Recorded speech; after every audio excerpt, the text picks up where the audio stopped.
Well, hello everybody. It's Saturday morning, the day before Australia Day.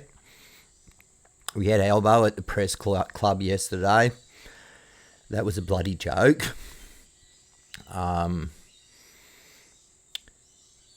of the first things I have to correct from my first video is I'm pretty sure I stated in my first video that the Australian government gives $301 billion to Australian charities.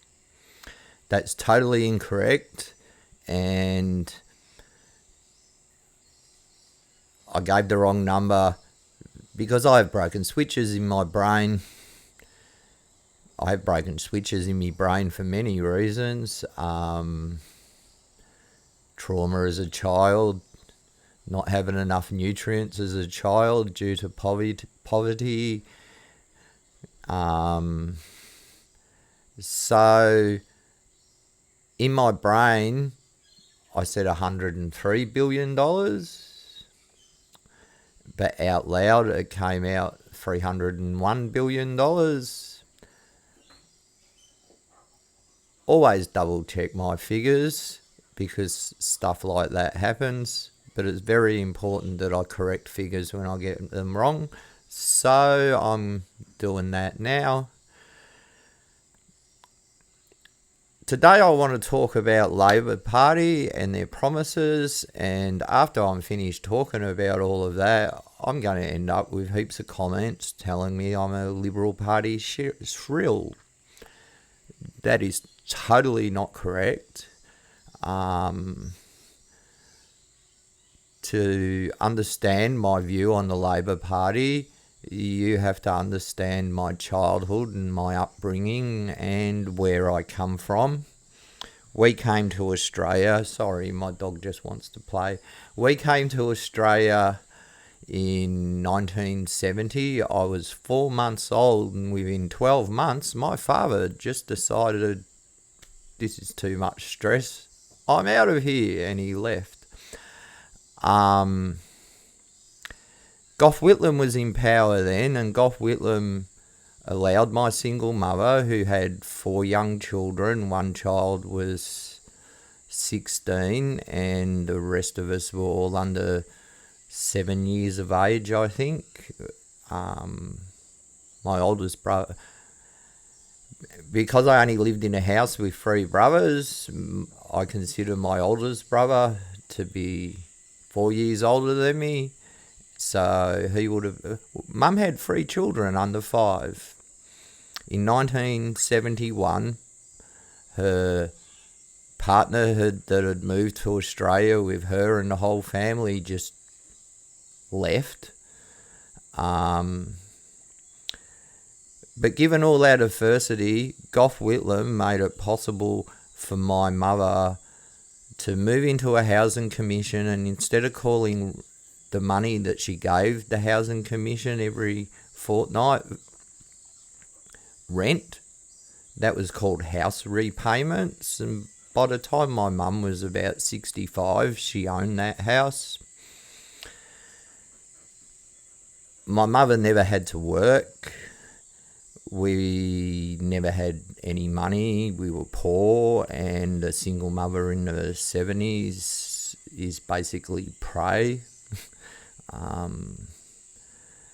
You need to understand the 70s to get what that statement means, but please understand I don't speak nice intellectual words because I come from the gutter and I speak from the gutter, and I'm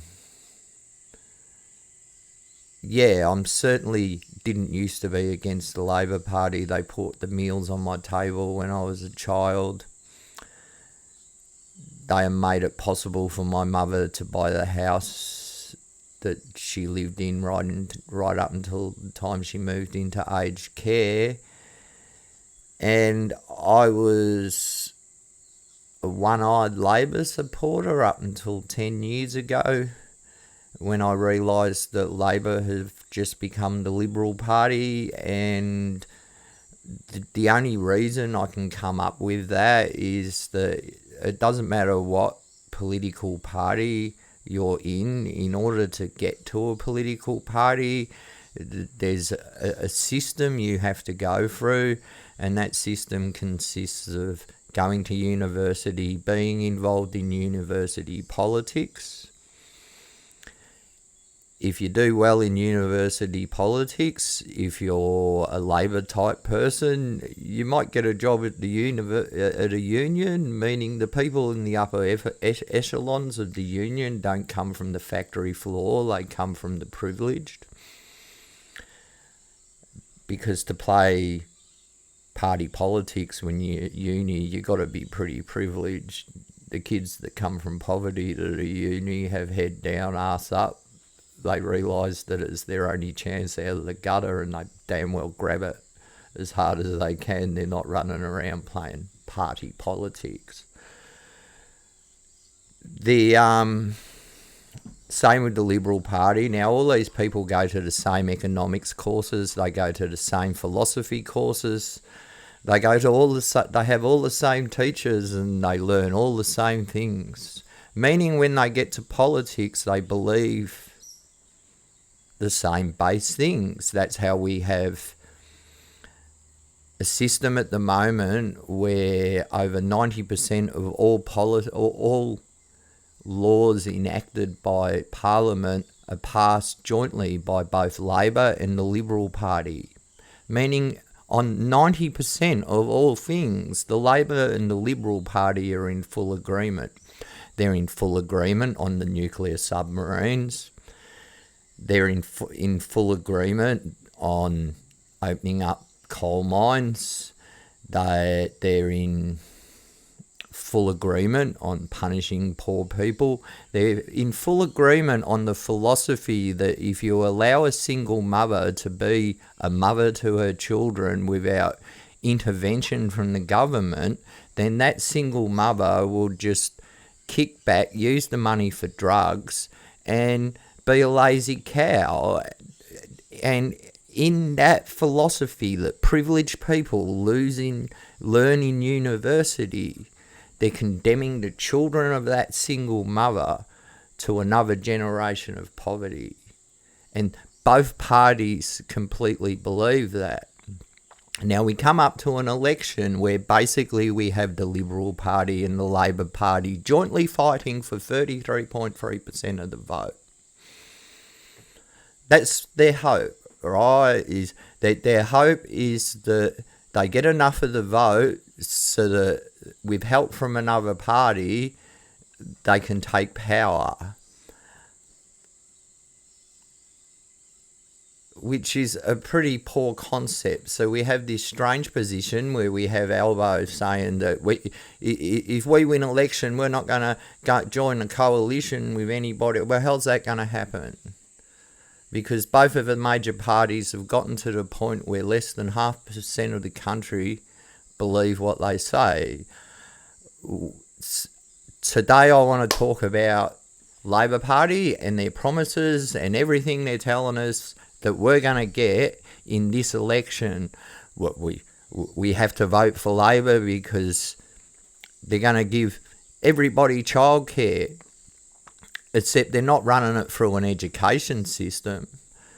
They're not opening up childcare centres in places like Whittington and Broadmeadows and Logan and anywhere else you can think of where the majority of people are poor.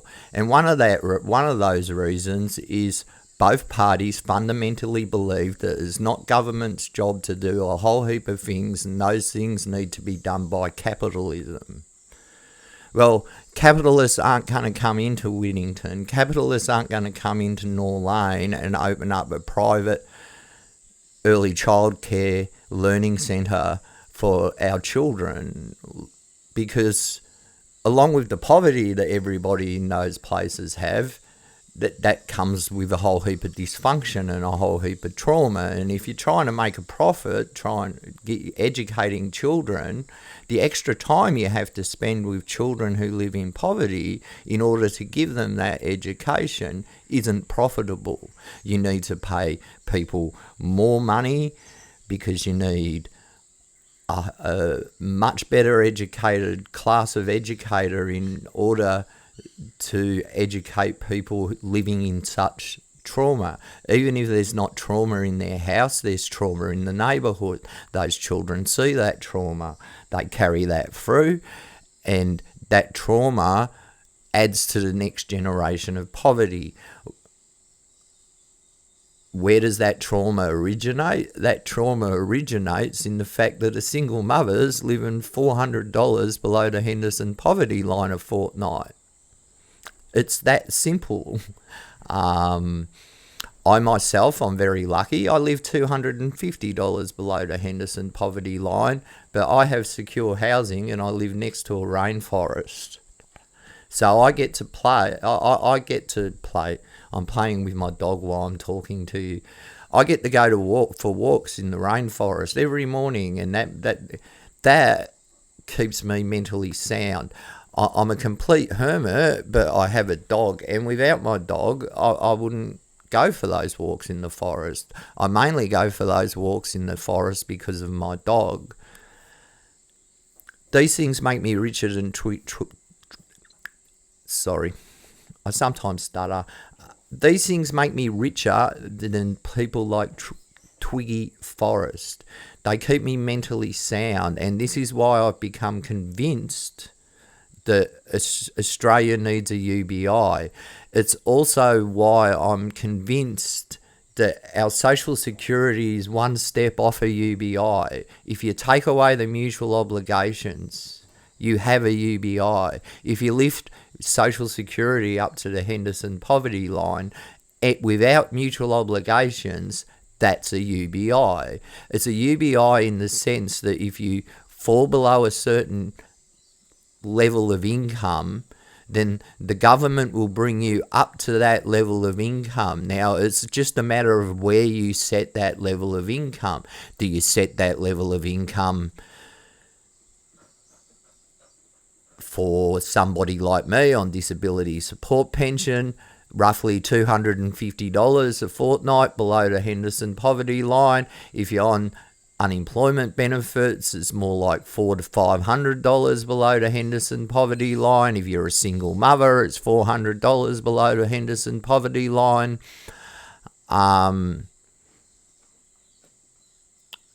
So what we're doing by paying all these people below the Henderson poverty line is guaranteeing that we have intergenerational poverty. Now, why do we have intergenerational poverty? We have intergenerational poverty because it's necessary for capitalism to work.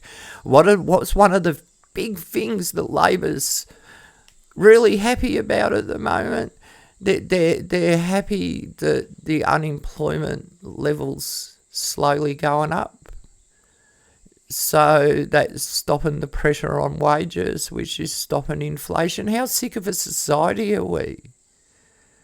What they're basically saying is that they're happy that children aren't eating food. They're happy that people are living in parks. They're happy that there's a whole group of society that's just missing out on the commonwealth of the country. And the government's quite happy to give $103 billion to charity rather than giving that money so that everybody on social security can live above the Henderson poverty line. So another way that Albo could put what's coming out of his mouth and what Labor's coming out of his mouth is we're quite happy to have poor people, which is why you won't hear about poor people in this election, and I won't have that. Like, I've watched this election start 3 months ago, and we have the Liberal Party talking about nuclear power. As my friend says, they're going to stuff it up, and she's right. She's dead right about that. But at least we're having a conversation about nuclear power. I refuse to give the Liberal Party points, or the Liberal Party. At least the Liberal Party are honest. The Liberal Party are honest. We need people in poverty. We need people in poverty so the rest of us can be rich. A bit of that greater good argument that everyone was having a few years back, and I'm certainly not getting into that. But yeah, both Labor and Liberal believe that we need to have children starving, people living in dysfunctional societies. We had a brawl in Collingwood. We're having a big brawl. Not sure if they're from that unit. I only know what the media said. And so they're going to say all these horrible things about these people. I guess it's stinking hot in Melbourne.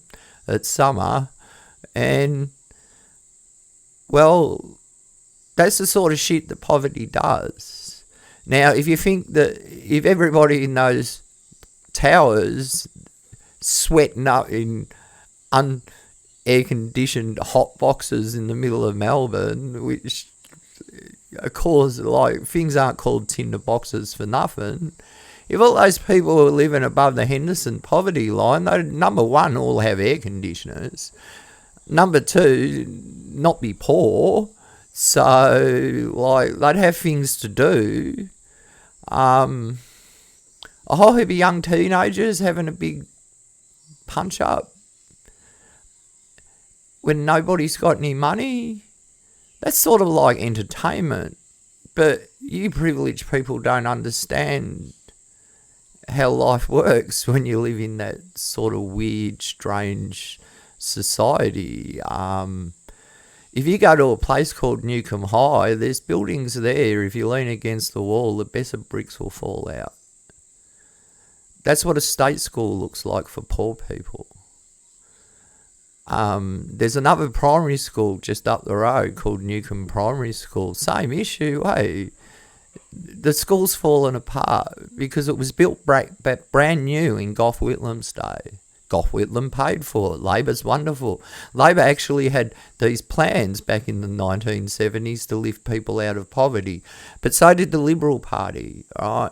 And one of the things that people forget about all of that is the Liberal Party under Menzies started good housing policies to lift people out of poverty because they were terrified that if we don't lift people out of poverty, we'll all become communists. And the Second World War just finished and they didn't want us all organising and becoming communists. And the Labor Party didn't want us all organising because they were terrified that we'd become fascists. Now, they might be right, they might be wrong, but the end result of their mindset was that they had to lift people out of poverty. And they had to lift people out of poverty, and they called it Social Security because that's exactly what it is. Social Security, which they've changed the name of now, it's probably called the Department of Hope and Dreams and Wishes for all I bloody know. But it used to be called the Department of Social Security, and they changed the name because people like me go around pointing out exactly that Social Security keeps society secure. If you've got a few million people who are absolutely poor and another million people who are even on a lower level because they're homeless, I say living in cars, but so many people aren't living in cars. Just down the road from me, there's a whole family. There can't be any more than young 20s. They have 2 children. They live in 3 tents on a lay-by on the side of the road. A major highway. 3 little kids underneath the age of 5 living on right next to a major highway in a lay-by. And people from charities and Department of Social Security, like people come in to help them. And I was speaking to one of those people one day and I asked, why the hell can't they just get an emergency house from the Department of Social Security, from the Housing Department? And the dude's words to me was, they're not going to build another house in Innisfail ever. These people have to wait for not just somebody to die, but a whole family to die before they'll get housing. So I guess these people are stuck for the next 20 years on the side of the road, and their children will be able to write a book in 30 years' time about what it was like to live on the side of the Bruce Highway as a child. That's the society that Labor's condemning us to. But I'm not saying Liberals won't. because they'll do that too. The Greens have seemed to morphed into what the Labor Party used to be 30, 40, 50 years ago. They actually give a shit about poor people. They actually give a shit about young students being in debt for the rest of their lives. They actually care about people who are homeless. And they also care about the middle class. That's one of the things with Labor's housing policies and also the Liberals' housing policies. All they're doing is subsidising the middle class to buy housing. And their housing policies in regards to poor people, all they're doing with that is lifting the property portfolios of charities. I think if the government's going to be paying for housing for poor people, that property portfolio should be either A, transferred to the people who live in the house. You don't have to call it rent. You can call it a house payment like Gough Whitlam did, like the Victorian government did. That act from those governments lifted my two brothers out of poverty, and the reason I didn't lift out of poverty is because everything changed in the 80s. The factories closed, the wool scourers closed. All the jobs I would have had with my undiagnosed back then autistic brain and all the trauma that I had, there was always a job for me on an assembly line somewhere. I could have worked at Crosby Shoes. I could have worked at Candy Footwear. There were several factories in Geelong that made business shirts. And they were shipped up to Melbourne and finished off at Pelago Shirts in Melbourne. But anyway, all those jobs went. They all disappeared. And that's okay. Life changes. Economies move on. But people just have always told me to train up. My brain's never been able to train up. It has broken switches. Poverty does that to people. You can't not feed a child proper food for its entire life and then expect it to be capable of becoming a computer coder when it's been trained its whole entire life to put bolts on screws as the car comes along the assembly line. But don't worry, one day you'll wake up and Fords will change the whole assembly line to robots.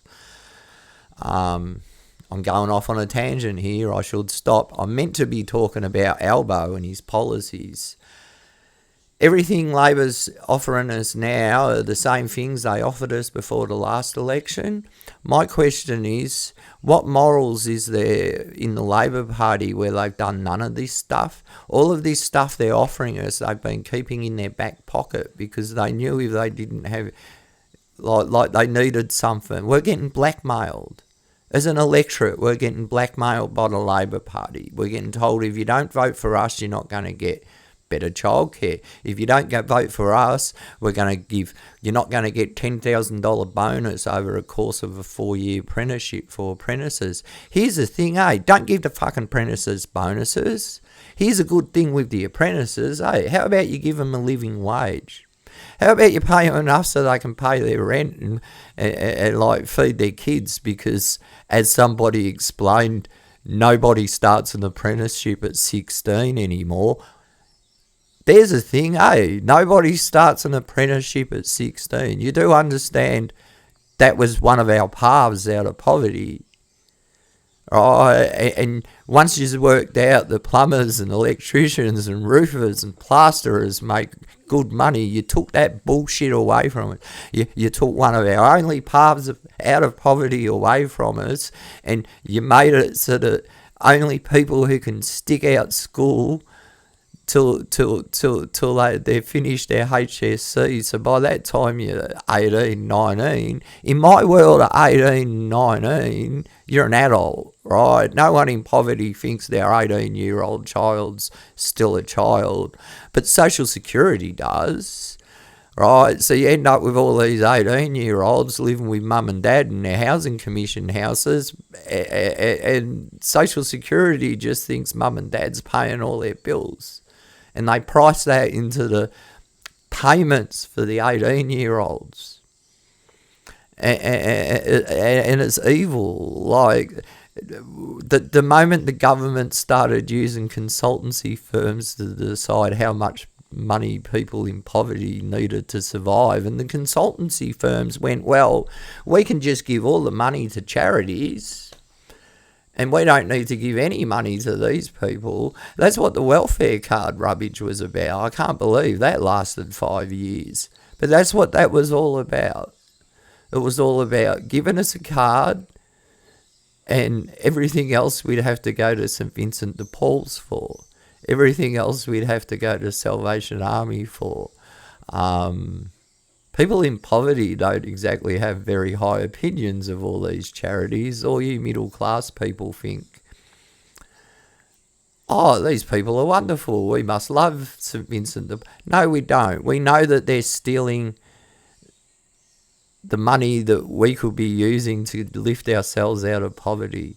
$103 billion charities receive from the government. And since I last read the report on the internet, that's been changed. They have a community note, which the charities, so that must mean ACOS, has jumped in and put in a community note saying, oh, this figure includes grants and everything. So let's talk about those grants. Those grants are basically grants that charities receive so that they can run mutual obligations, so that they can cut people off the dole. As I said in my last thing, we're in this horrible we're a commodity as poor people. And we're in this horrible trap where the people who control our income are the same people who receive money from the government to give people food vouchers. They're the same people who receive money from the government so that they can build and buy properties so that they can put people in emergency housing. And they just happen to control our income. How is it that only poor people sit around coffee tables and talk about this massive conflict of interest between places like Salvation Army, St. Vincent de Paul's, and no, that's not the label on the door of the job network provider that's cutting people off their income? But am I the only person who sees that? Am I the only person who sees that if an arm of the Salvation Army cuts me off Social Security, they then get money from the government to feed me, they get money from the government to house me, and that housing includes getting money from the government to buy properties and then build housing on it, and that housing isn't housing for me for the rest of my life, that's housing for like a week or two, just until you get your dole back. Right, it's a lovely little scam, isn't it? Right, I can't get over the balls of somebody of organisations like ACOS when people are making $200,000 a year working for ACOS, and these people have the balls to stand up and go, I understand poor people and I'll go to the government and I'll be the voice for poor people, when what they're actually doing is being a voice for the people who persecute the poor people. If you look on ACOS's website, they actually say that they're not against mutual obligations, and that's because most of the charities that give them money every year, and most of ACOS's funding comes from the government. So I love it that somebody who's funded by the government speaks to the government about people like me. When is it that we get to speak for people like me? We're in a real rorted system. Today's too much of a beautiful day, and I'm not going to get angry about all this crap today. I'm going to sign off and let you lot think about it. See if I can make it look a bit prettier at the front so more people watch it. When you have reading difficulties, learning how to edit videos is a real trip. I can tell you all that. But anyway, I'm going for the rest of the day. I hope you all have a safe day and a happy day. Look after yourselves. And once again, if you're an ex-state ward, remember you're entitled to redress. Go see your lawyer. Don't go for the redress scheme. Have a wonderful day. Goodbye.